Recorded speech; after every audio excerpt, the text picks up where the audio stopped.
আমরা যে জায়গাটিতে অবস্থান করছি এখানে বিভিন্ন টাটকা মাছ পাওয়া যায়।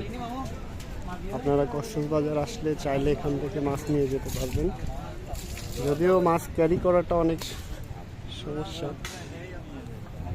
আরে কি চটকা মাছ নাকি? সেই শক্ত বন্ধু দাঁত। ছুরি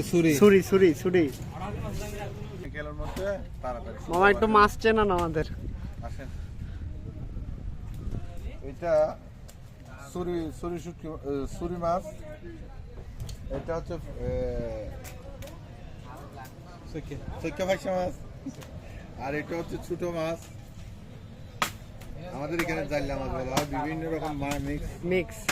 আর এগুলো পোহা মাছ, লাল পোহা, তারপরে সাদা পোহা, আবার সাদা পোহা। এটা কি মাছ? এটা ছুরি মাছ বলা যায়। ও আচ্ছা, ওই যে বড় বড় বিশাল বড় বড় যেটা হয় শুটকি মাছ বলা হয়। ইলিশ খাওয়া বেছে এই মাছ। না ইলিশ খাই মানুষে ইলিশ চিনে না মানুষে।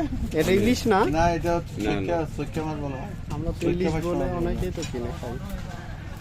এই যে এটা আমরা ইলিশ মনে করে সবাই আসলে ভুল করি।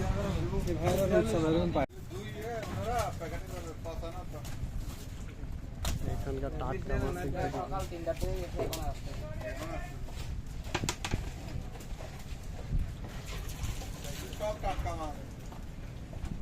সকাল 3টায় দেখে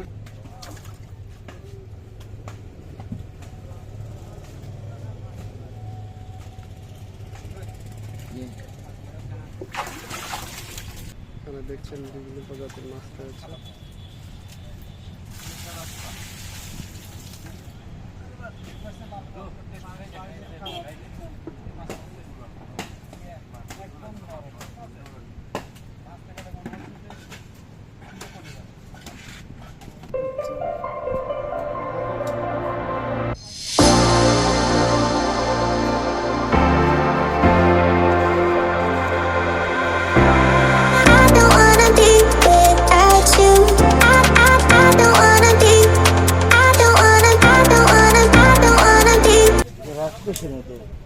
কি গবেষণা করছেন মাছ দেখা বলেন আশরাফুল ভাই?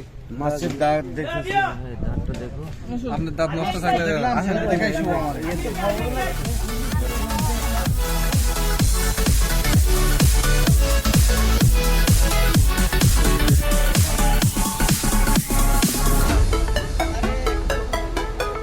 এই বিচের পাশেই আপনারা আসলে অনেক টাটকা টাটকা মাছ পেয়ে যাবেন, সামুদ্রিক মাছগুলো।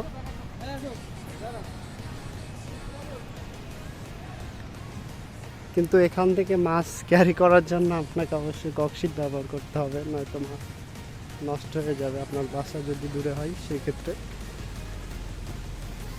মাছ নেন বা না নেন, আপনারা চাইলে এখানে এসে মাছগুলো দেখতে পারেন। আশা করি আপনাদের ভালো লাগবে।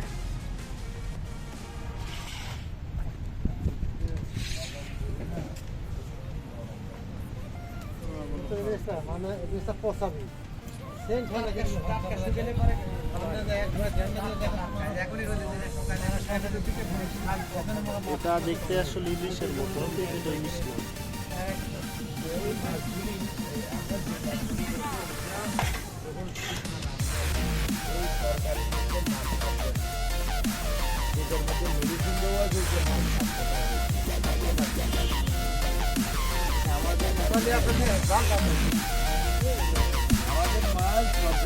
সরাসরি সাগর থেকে মাছ নিয়ে আসা হচ্ছে।